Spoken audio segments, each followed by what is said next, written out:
Welcome, deep divers. Today, we're tackling a word that gets thrown around a lot. Discipline. Most people think it's just, pure willpower, or maybe some rigid set of rules that just drains the life out of everything. But what if it's something, I don't know, deeper, a key to consistent action that maybe we misunderstand? We're diving into this really powerful motivational speech today. It's from a peak performance coach. And honestly, it pulls no punches. So our mission is to break down those common ideas, pull out the real wisdom, the actionable stuff from this piece. Okay, let's get into it. Yeah, and that's a key thing here. This isn't about just getting you hyped up for like an afternoon. That fades, right? The real goal is to understand the bedrock principles, the things that keep you going when motivation totally disappears. We want to help you see how discipline can be, as the speech puts it, your daily companion. Something that's just there guiding you, not just popping in for a visit. Okay, so let's hit that first big idea from the speech. And it really does hit you right away. It's this raw truth about personal responsibility. I found this quote pretty stark, but, true.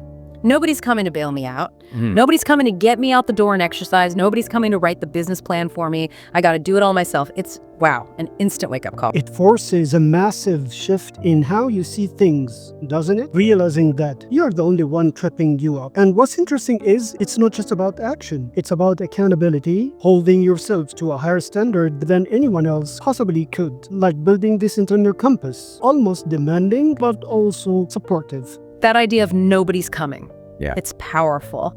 But couldn't that feel a bit isolating? Especially when we think about, teamwork or finding mentors. How does that square? That's a really good question. And I think the speech implies this balance. It's not saying don't ask for help or don't build a team. It's saying the drive, the initiative to find that help, to build that team, to learn, that still starts and ends with you. Ah, okay. You have to be the one to proactively seek it out, not just sit back and hope someone shows up with the answers. It's subtle, but it's crucial. The buck stops with you for finding the support. Got it. So if that self-reliance is the base layer, the speech then gets into why so many talented people fall short. And it's blunt. You're not where you're supposed to be, not because you're not gifted, not because you're not talented. You have absolutely no discipline.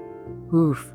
What's the deeper layer there beyond just work harder? It's how sneaky self-leniency is. That's actually way more damaging in the long run than not having enough talent initially. Speech talks about how you keep cutting yourself slack. You keep telling yourself you did enough. You keep letting yourself off the hook. Yeah. The real insight is discipline isn't this big, forceful push all the time. It's more like building this quiet, consistent companion inside you that just gently pushes back against the voices saying, good enough.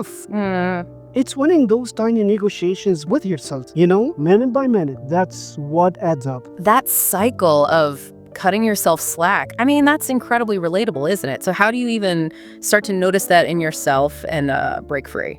Well, it starts by zooming in on the little tiny things. That's the next big focus in the speech. The daily, almost invisible choices are where the real game is played. It gives examples, right? Like, do we get up early and go for a run? Or do we hit the snooze button? Oh, the snooze button, the classic battle. Exactly. Or do we go that extra rep in the gym? Or do we throw in the towel? Those moments. Totally. How often have we all hit snooze thinking just 5 more minutes? And then felt even worse when we finally dragged ourselves out of bed. The speech really drives home that the little details in life, that's what adds up to be the difference between the champion and average. It's that compounding effect, right? Consistency in the small stuff beats grand gestures every time. Absolutely. And it's not just a nice saying. It actually connects to how habits form in our brains. Neuroscience backs this up. Small, consistent actions build neural pathways. It's like compound interest, but for effort. The speech gets that these little details aren't minor. They actually shape who you are. Every time you choose snooze, you are kinda reinforcing being someone who avoids discomfort. Every time you get up, you are building that discipline identity that stacks up. So the challenge for you listening is, what are your tiny things? Where are those small leverage points you could use? Okay, but let's be real. Fatigue hits hard. What keeps you pushing then? The speech brings in this really powerful idea, having a why that's bigger than just your own comfort. It says, I've got reasons bigger than my fatigue. I'm doing it for my family. I'm doing it for my wife. I'm doing it for my kids. And it stresses that the image, the feeling of those people you are grinding for, that has to be louder than that alarm clock when it screams at you. It also broadens that why beyond just others. It's about your goals too. Your dreams are counting on you. It says, everything you have ever wanted is counting on you. That's the stuff that should pull you forward when your body just wants to quit. It's tapping into the deeper intrinsic drive. That purpose piece is huge. But what if someone listening feels like their why isn't quite loud enough yet? What's maybe a small step to connect with it more? Maybe reflect not just on the goal, but on who you become by pursuing it. That identity shift can be a really powerful why in itself. And that commitment, that connection to your why, it leads directly into the next really provocative idea from the speech, the finish line mentality. Yeah, this one really stood out. It's a game changer. It says flat out, you don't get to success by quitting when you are tired. You get there by quitting when you are finished, when you are done. Wow. That really reframes how you think about stopping, doesn't it? Totally. It means you have to accept that you can't outsmart the grind. Some days it's just pure grit and hustle. You just got to push through. It's less about having some magic skills and more about plain execution. Like the speech says, you make millions because you execute. Not because you had the best idea necessarily, but because you saw it through. Right. You finished the task. You don't just stop when you feel drained. You stop when it's complete. The disciplined act of completion. And that difference, that's what separates the dreamer from the doer, isn't it? It really makes you think, okay, where am I stopping? Am I stopping because I'm tired or because the work is actually finished? And speaking of the work, the speech is brutally honest about the cost. No sugarcoating here, it lays it out. Success is always full price every single time. There are no discounts, no markdowns. It's going to cost you sweat, blood, and tears. So quit looking for the easy way out. There isn't one. Yeah, it doesn't pull any punches there. And it connects this directly to discipline, defining it as doing what you hate doing. It's about embracing the suck. Now, that doesn't mean enjoying misery, right? It means recognizing that significant growth requires pushing through discomfort. Okay. The examples are so vivid, lacing up those boots when you'd rather be kicking them off, or dragging your ass out of bed when the blanket feels like a cozy cocoon. We have all felt that. That core is simple. Real growth doesn't happen in the comfort zone. It happens in the trenches. That feeling of discomfort, that's not a stop sign. It's actually a sign you are stretching yourself. It's almost refreshing, that honesty. It cuts through all the hack your way to success noise. It's just raw effort. So for you listening, where's your edge of discomfort? And can you lean into it, knowing it's where the growth is? And all this struggle, all this effort, it ultimately comes down to the battleground inside your own head. The speech calls your brain the most powerful weapon in the world, which is amazing. But then it immediately points out the flip side. Your brain is talking to you in all kinds of ways, and it wants to control you. That internal monologue can be your best coach or your worst enemy. Yeah, exactly. And the speech is clear. If you cannot control your own brain, you gotta tell your brain where you want to go. You gotta control it. If not, it's over. It's about actively managing that inner voice. It says you need to ride your brain of fear, doubt, self-loathing, intimidation. This isn't just like fluffy positive thinking. It's about taking command, consciously choosing your thoughts, directing your focus instead of just letting your anxiety run wild. It's a constant, disciplined mental effort. So take a second.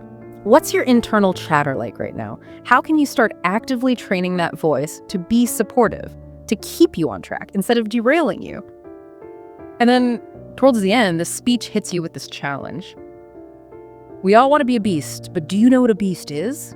What does that even mean? Right, it's not just about being tough. The speech defines it with these really powerful, almost poetic examples. A beast is someone who can go through hell and be grateful that their legs are working. Or someone who's lost everything but is grateful for the opportunity to get everything back. Or someone who hits rock bottom and says, Roger that. Like, okay, I accept it. I'm getting to harness this. It's only up from here. Yeah, it paints discipline as this relentless, unwavering force that keeps you moving forward no matter what life throws at you. It's resilience fused with gratitude and this deep inner drive. It leaves you with this picture of just unbreakable spirit, something to aspire to, right?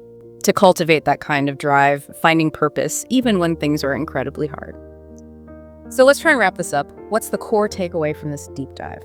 I think to choose discipline isn't just fleeting mood. It's not about having endless willpower. It's about commitment, steadfast commitment. It's owning your choices, every single one, and being willing to pay that full price for what you want. It's having the integrity and the honor, as the speech says, to follow through on what you said you would do, especially when you only are watching, when that self-lenient voice pipes up. Perfectly put.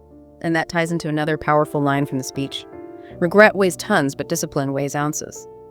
That daily choice, that small bit of discomfort from discipline, it feels heavy in the moment, maybe, but it's nothing compared to the crushing weight of looking back with regret, thinking, what if? Discipline actually frees you. So here's a final thought to leave you with, something to chew on. What is one small, maybe uncomfortable thing you can commit to doing today? Something that helps you embrace the suck just a little bit and align with that disciplined person you want to become. What promise can you make to yourself? Right now, not based on feeling, but purely on your purpose.